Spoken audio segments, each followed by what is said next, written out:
अफ़सोसनाक ख़बर आहे तव्हां सां शेयर करे रहिया आहियूं। सिजावल जोड़े जो भरिसां बेरहम पीउ पंहिंजे मासूम पुट खे मुबैना तौरु घुटा ऐं तशदुद करे क़त्ल करे छॾियो आहे। मुंहिंजे मासूम बछड़े खे घुटा ॾेई मारियो वियो आहे। अमर ज़ुलेखा लगारी जो इहो मौक़िफ़ आहे। पुलिस मासूम पुट खे क़त्ल कंदड़ जवाबदार मोहम्मद मूसा लगारी खे गिरफ़्तार करे वरितो आहे।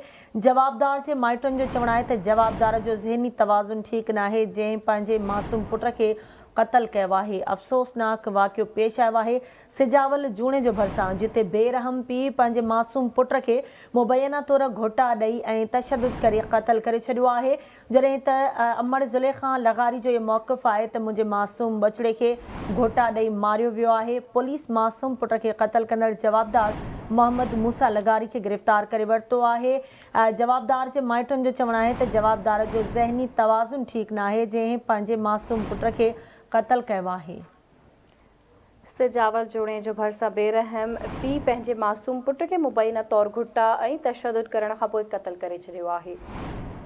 तफ़सील मालूम कंदासीं। असां सां लाइन ते मौजूदु आहे सिजावल जोड़े जो आवाज़ न्यूज़ जो रिपोर्टर सरफराज़ सारियो। जी सरफराज़, छा तफ़सील आहिनि वाक़े जे हवाले सां आगाह कजो।